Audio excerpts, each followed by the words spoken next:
तो 1906 का जो कांग्रेस का कलकत्ता अधिवेशन था उसके अध्यक्षता कौन किए थे? दादा भाई नौरोजी, जिनको हम लोग grand old man of India के नाम से जानते हैं। इस समय दो विचारधाराएं उभरी कांग्रेस में, कौन कौन सी? नरमपंथी विचारधारा और गर्मपंथी विचारधारा। हालांकि यहाँ कुछ हुआ नहीं, सिर्फ मतभेद उभरा। अगला जो हुआ 1907 ईस्वी का सूरत अधिवेशन। 1907 ईस्वी का सूरत अधिवेशन, यहाँ पे कांग्रेस दो भाग में विभाजित हो गया। कांग्रेस दो भाग में विभाजित हो गया और इस 1907 का जो अधिवेशन था उसकी अध्यक्षता किसने किया था? रास बिहारी घोष ने किया था। रास बिहारी घोष ने किया था। नरमपंथी और गर्मपंथी अलग अलग हो गए। नरमपंथी दल में कौन कौन थे, नाम बताओ? उदारवादी जो विचारधारा के लोग थे, दादा भाई नौरोजी, गोपाल कृष्ण गोखले, फिरोज शाह मेहता। जबकि गर्मपंथी में कौन कौन थे? लाल बाल और पाल। लाल बाल और पाल। लाल बाल और पाल। तो लाल किनको बोलते हैं? लाला लाजपत राय को। बाल किनको बोलते हैं? बाल गंगाधर तिलक को। और पाल किनको बोले? बिपिन चंद्र पाल को। तो लाल बाल पाल किस विचारधारा के थे? गर्मपंथी। और नरमपंथी में कौन कौन थे? दादा भाई नौरोजी,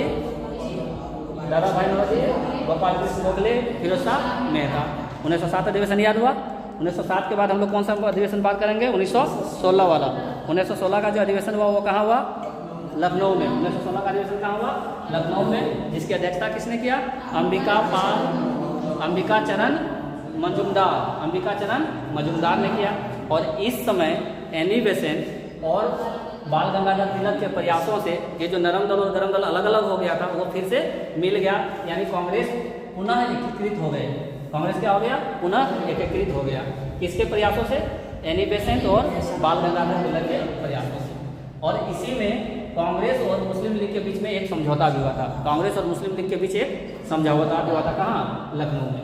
फिर 1919 का इंपॉर्टेंट अधिवेशन है जो लाहौर में हुआ। कहाँ हुआ? लाहौर में हुआ। क्या हुआ था? इसकी अध्यक्षता किसने की थी? पंडित जवाहरलाल नेहरू ने की थी। और पूर्ण स्वराज का मांग किया गया था, पूर्ण स्वाधीनता का मांग किया गया। क्या बोला गया? हमको पूर्ण स्वाधीनता चाहिए। पूर्ण स्वाधीनता का मांग किया गया। ये प्रस्ताव लाया कौन? कांग्रेस के अधिवेशन में नेहरू जी, और उसको पारित भी करवाए। फिर उन्होंने क्या किया? 31 दिसंबर के मध्यरात्रि में रावी नदी के तट पर जाकर के भारत का झंडा फहरा दिया। भारत का झंडा फहरा दिया किसने? नेहरू जी ने। ये था कब बात? 1929 का। एक और इम्पोर्टेंट जो अधिवेशन हुआ वो 1931 का अधिवेशन हुआ, जिसकी अध्यक्षता किसने किया? सरदार वल्लभ भाई पटेल ने किया। सरदार वल्लभ भाई पटेल ने किया। और इस समय क्या हुआ था? ये जो 1931 का अधिवेशन है, इससे पहले लॉर्ड इरविन और महात्मा गांधी के बीच में दिल्ली में एक समझौता हुआ था। कहाँ हुआ था? दिल्ली में समझौता। इसलिए इसको हम लोग दिल्ली समझौता भी बोलते हैं। कई तारीख को हुआ था ये दिल्ली समझौता?